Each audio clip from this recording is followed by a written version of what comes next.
If Israel just allowed the Palestinians to have a state of their own, there would be peace in the Middle East, right? That's what you hear from UN ambassadors, European diplomats, and most college professors.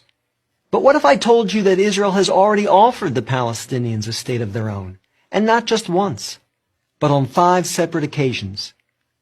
Don't believe me? Let's review the record. After the breakup of the Ottoman Empire following World War I, Britain took control of most of the Middle East, including the area that constitutes modern Israel. 17 years later, in 1936, the Arabs rebelled against the British and against their Jewish neighbors. The British formed a task force, the Peel Commission, to study the cause of the rebellion.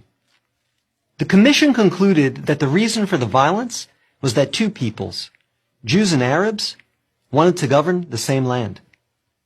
The answer, the Peel Commission concluded, would be to create 2 independent states, one for the Jews and one for the Arabs, a 2-state solution.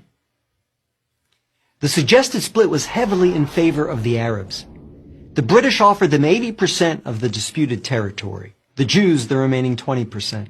Yet, despite the tiny size of their proposed state, the Jews voted to accept this offer. But the Arabs rejected it and resumed their violent rebellion. Rejection number 1. 10 years later, in 1947, the British asked the United Nations to find a new solution to the continuing tensions. Like the Peel Commission, the UN decided that the best way to resolve the conflict was to divide the land. In November 1947, the UN voted to create 2 states. Again, the Jews accepted the offer, and again, the Arabs rejected it. Only this time, they did so by launching an all-out war. Rejection number 2. Jordan, Egypt, Iraq, Lebanon, and Syria joined the conflict. But they failed. Israel won the war and got on with the business of building a new nation. Most of the land set aside by the UN for an Arab state, the West Bank and East Jerusalem, became occupied territory. Occupied not by Israel, but by Jordan.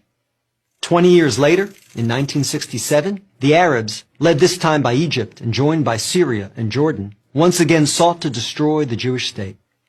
The 1967 conflict, known as the 6-Day War, ended in a stunning victory for Israel.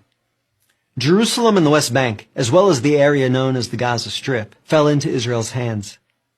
The government split over what to do with this new territory. Half wanted to return the West Bank to Jordan and Gaza to Egypt in exchange for peace. The other half wanted to give it to the region's Arabs, who had begun referring to themselves as the Palestinians, in the hope that they would ultimately build their own state there.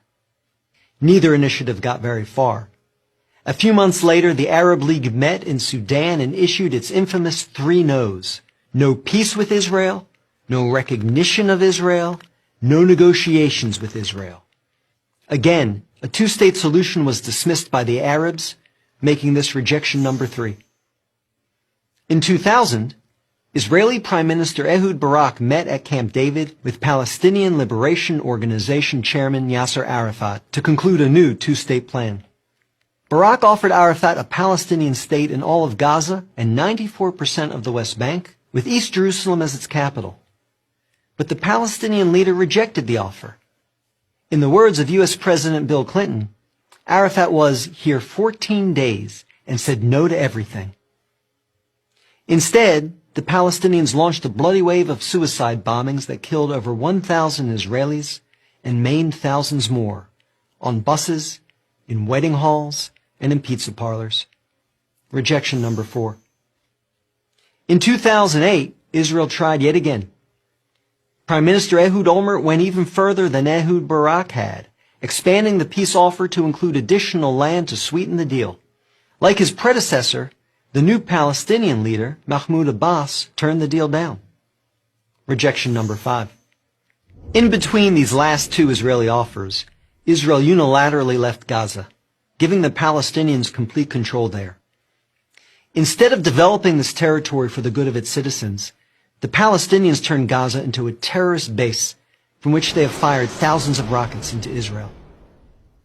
Each time Israel has agreed to a Palestinian state, the Palestinians have rejected the offer, often violently. So if you're interested in peace in the Middle East, maybe the answer is not to pressure Israel to make yet another offer of a state to the Palestinians. Maybe the answer is to pressure the Palestinians to finally accept the existence of a Jewish state. I'm David Bragg, Executive Director of the Maccabee Task Force for Prager University.